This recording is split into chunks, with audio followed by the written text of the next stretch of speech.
குழந்தைகள் அனைவருக்கும் வணக்கம். ஒரு சோம்பேறித்தனம் நம் வாழ்க்கையை எந்த அளவுக்கு பாதிக்குது, அதே சோம்பேறித்தனத்தை நம்ம விட்டுட்டோம் அப்படின்னா நம்ம வாழ்க்கை எந்த அளவுக்கு பிரகாசமா ஜொலிக்குது அப்படின்றத ஒரு கதை மூலமா தெரிஞ்சுக்கலாம் வாங்க. ஒரு அழகான காடு.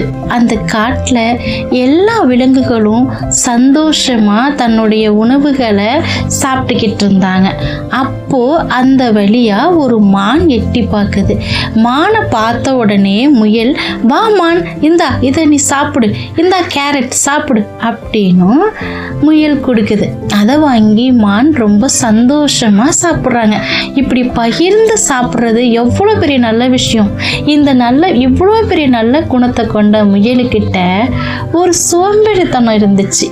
அதாவது எல்லா விலங்குகளும் சாப்பிட்டு முடிச்ச பிறகு அவங்க உணவு சேமிக்க போயிடுவாங்க. ஆனால் முயல் மட்டும் உணவை சேமிக்காம நல்லா ஜாலியா படுத்து தூங்குனுச்சு. முயல் நண்பா, வா உணவு தேடலாம், வா உணவு சேமிக்கலாம். மழைக்காலம் வந்துச்சுன்னா நம்ம எல்லாருக்கும் ரொம்ப பசிக்கும்.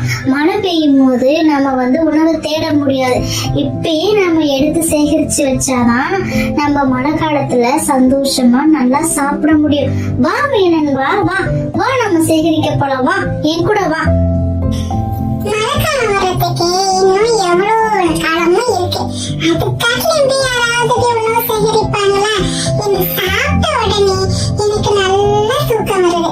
இந்த மரத்துல சாஞ்சுக்கிட்டு இந்த காத்து அப்படியே உடம்புல படும்போது எனக்கு ரொம்ப நல்லா தூக்கம் வருது. நான் நல்லா தூங்கி நான் நல்லா ஓய்வெடுக்க போறேன். என்னை நீ தொந்தரவு பண்ணாத. காட்டில் எல்லா விலங்குகளும் உணவுகளை சேகரிக்க ஆரம்பித்தாங்க.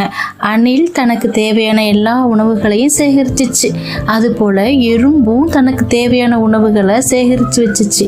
அதே மாதிரி சிட்டுக்குருவி, காட்டில் இருக்கிற எல்லா விலங்குகளும் மழைக்காலம் வரும், அதுக்காக நம்ம இப்பயே உணவுகளை சேகரிக்கணும் அப்படின்னு சொல்லி எல்லா விலங்குகளும் உணவுகளை சேகரிச்சிச்சு. ஒரு நாள் காட்டில் பயங்கரமாக மழை பெஞ்சிச்சு.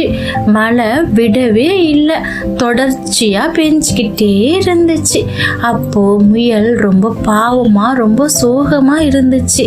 இந்த மழை விட்ட உடனே நம்ம போய் நமக்கு தேவையான உணவை சாப்பிட்லாம் அப்படின்னு நினச்சிச்சு. ஆனால் மழை விடவே இல்லை. நேரம் ஆக ஆக முயலுக்கு ரொம்ப பசிக்க ஆரம்பிச்சிடுச்சு. பசிக்க ஆரம்பிக்கவும் முயல் ரொம்ப அழுக ஆரம்பிச்சிடுச்சு. அப்போதான் அது நினச்சிச்சு, அன்னைக்கு நமக்கு அணில் நண்பா நம்மளை கூப்பிட்டு சேகரிக்கலாம் வா அப்படின்னு கூப்பிட்டப்போ நம்ம கேட்கவே இல்லை. இப்போதான் நமக்கு அதோட அருமை தெரியுது அப்படின்னு அது யோசிச்சுக்கிட்டே இருந்துச்சு.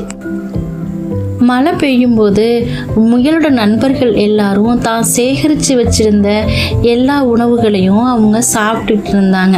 அப்போ முயல் மட்டும் ரொம்ப சோகமாக வருத்தமாக எதையுமே சாப்பிடாம அமைதியாக உட்காந்துருந்துச்சு. முயல் நண்பா, ஏன் சாப்பிடாம இருக்கிற? வருத்தப்படாத, இந்தா உனக்கு பிடிச்ச கேரட் சாப்பிடு. எல்லோரும் உணவை பகிர்ந்து சாப்பிட்டுக்கிட்டாங்க. எல்லாருமே சந்தோஷமாக அந்த மழை காலத்துலேயும் தன்னைக்கிட்ட இருந்த உணவை மற்றவங்களுக்கு கொடுத்து சந்தோஷமாக பகிர்ந்து சாப்பிட்டாங்க. அதுக்கு பிறகு முயல் தினமும் தனக்கு தேவையான சாப்பாடை சாப்பிட்ட பிறகு அது சேமிக்க ஆரம்பிச்சிச்சு. அதை பார்த்துட்டு அணில், இப்போதான் நீ ரொம்ப நல்ல முயலாக மாறிட்ட.